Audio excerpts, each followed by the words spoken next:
तर राज्याला पहिल्या महिला उपमुख्यमंत्री सुनेत्रा पवार यांच्या रूपाने सध्या मिळत आहेत आणि आता सगळ्याच नेत्यांच्या राष्ट्रवादीच्या आमदारांच्या प्रतिक्रिया देखील आपण जाणून घेत होतो। अमोल मिटकरी यांनी असं म्हटलंय की दोन्ही राष्ट्रवादी काँग्रेस एकत्र याव्यात, या विलीनीकरणासाठी त्यांनी पाठिंबा दर्शवलेला आहे।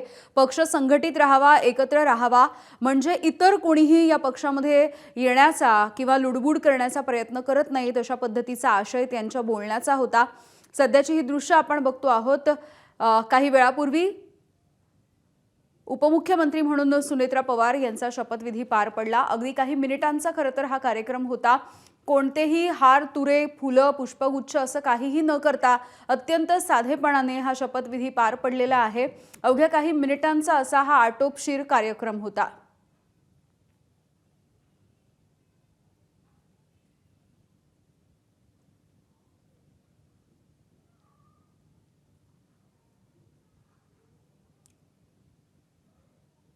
तर या शपथविधीच्या नंतर आता सुनेत्रा पवार या बारामतीसाठी रवाना होणार आहेत। सध्या आपण बघूयात की सुनेत्रा पवार यांच्या समोर उपमुख्यमंत्री पदाच्या ही जी धुरा त्यांच्यावरती सोपवण्यात आली आहे, मात्र त्यांच्या समोर आव्हानांचा डोंगर नेमका काय असेल, उपमुख्यमंत्री म्हणून ही जबाबदारी निभावणं हे एक त्यांच्या समोरचं आव्हान आहे। कारण सक्रिय राजकारणामध्ये त्या येत आहेत। अजित पवार यांच्या निधनाच्या नंतर पक्षाला नवी उभारी देण्याचं देखील एक आव्हान त्यांच्या समोर उभं ठाकलेलं असणार आहे। सोबतच पक्षाची मोठ बांधत असताना ज्येष्ठ नेते मंडळींसोबत संवाद ठेवणं महत्त्वाचं राहील। राज्याच्या राजकारणामधील खाचाखोचा, खाच कळगे समजून पावलं टाकणं आणि योग्य मार्गाने पुढे जाणं हे त्यांच्यासाठी आणि एकूणच राष्ट्रवादी काँग्रेससाठी देखील तितकंच महत्त्वाचं राहील। महायुती सरकारमध्ये आपल्या पक्षाचं महत्त्व अबाधित ठेवणं हे आणखी एक महत्त्वाचं आव्हान असणार आहे। दोन्ही पक्षांसोबत महायुतीमधल्या समन्वय राखणं हे त्यांच्या समोर आव्हान असेल। राष्ट्रवादी विलीनीकरण होणार असेल तर त्या संदर्भात योग्य ती पावलं टाकणं हे देखील महत्त्वाचं असणार आहे। पक्षाची भूमिका ठामपणे मांडणं देखील त्यांच्यासाठी महत्त्वाचं असेल। पार्थ पवार सोबतच पुढच्या पिढीचं राजकीय भवितव्य मार्गी लावणं, कारण आपल्याला माहिती आहे पार्थ पवार यांना मागच्या निवडणुकीमध्ये पराभव पत्करावा लागला होता। जय पवार आता कुठे सक्रिय राजकारणामध्ये येण्याचा प्रयत्न करत आहेत, अशा वेळेला हे आव्हान त्यांच्या समोर असेल। बारामतीसह राज्यभरामध्ये ब्रँड अजित पवार यामुळे निर्माण झालेली उंची जी आहे ती कायम राखणं हे देखील त्यांच्या समोरचं आव्हान असणार आहे। कारण अर्थातच अजित पवार यांच्या अपघाती निधनाच्या नंतर सगळ्यांनीच त्यांच्या सुनेत्रा पवार यांच्या नावाला पसंती दिलेली आहे। त्यामुळे हा जो अजित पवार यांनी जे कार्य उभं केलेलं आहे ते तशाच पद्धतीनं उंचावणं, अबाधित ठेवणं हे एक मोठं आव्हान उपमुख्यमंत्री म्हणून सुनेत्रा पवार यांच्यावरती असणार आहे।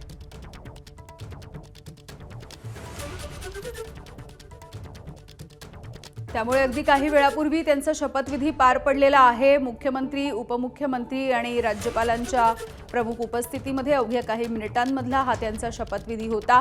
सगळे महत्त्वाचे जे आमदार आहेत ते यासाठी उपस्थित होते राष्ट्रवादीचे। सोबतच महायुतीमध्ये काही नेते, काही आमदार, आशिष शेलार देखील या शपथविधीसाठी उपस्थित होते। खरं तर फार मोकळेपणाने कुणी बोललेलं नाहीये, मात्र तरी सुद्धा राष्ट्रवादीच्या आमदारांनी नेमक्या काय प्रतिक्रिया दिलेल्या आहेत आपण बघूया।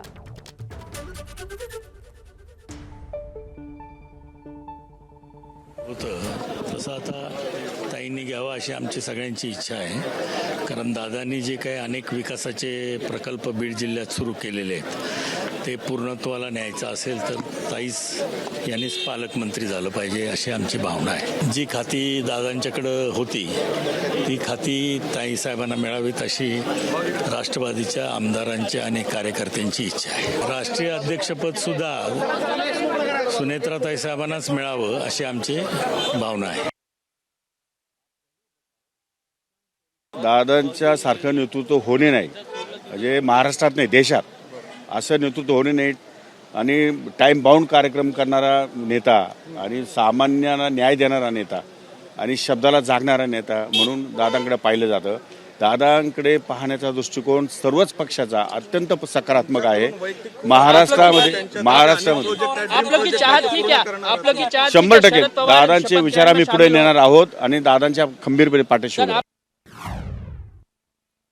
हा काही आमच्या दृष्टिकोनातून आनंदाचा कुठला क्षण नाहीये।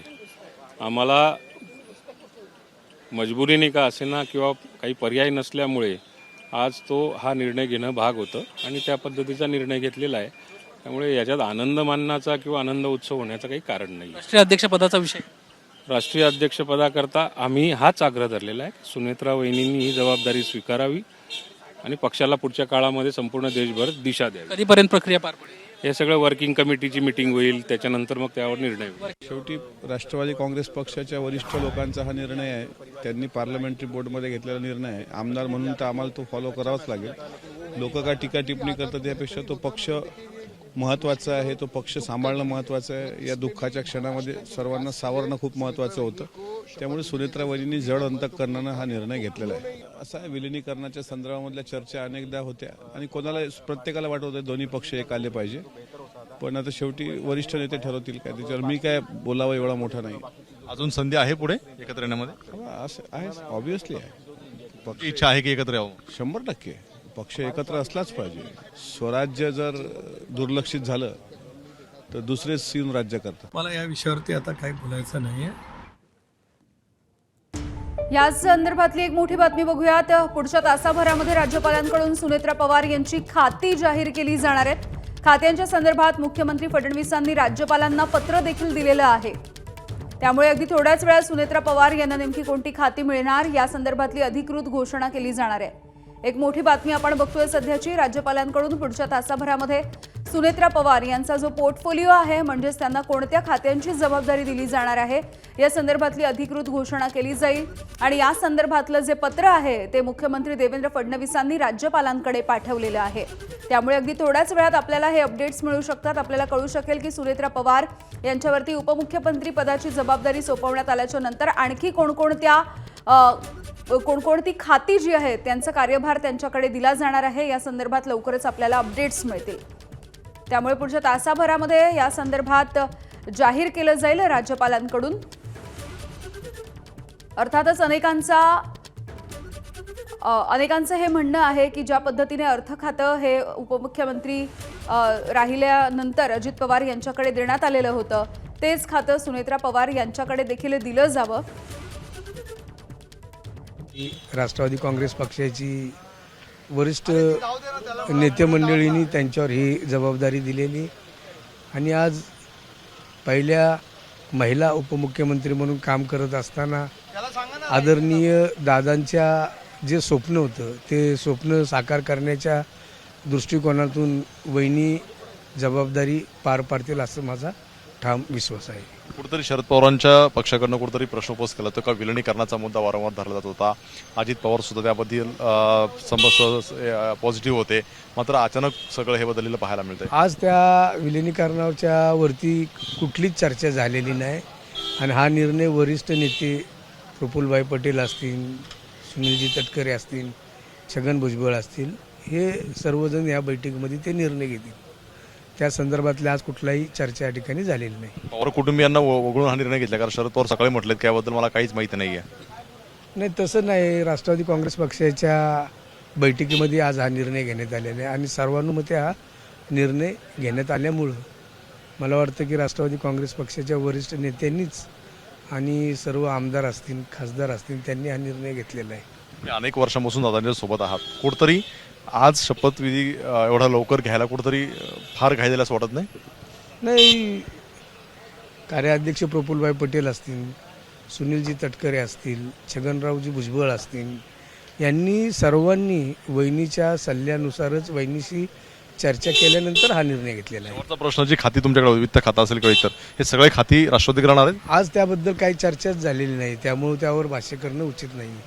आता या संदर्भात आज कुठलीही चर्चा झालेली नाही, त्यावरती भाष्य करणं उचित नाही असं अण्णा बनसोडे म्हणताना पाहायला मिळत आहेत. कॅमेरामन कृष्णा खापरे सरसून एबीपी माझा मुंबई. एबीपी माझा, उघडा डोळे बघा नीट.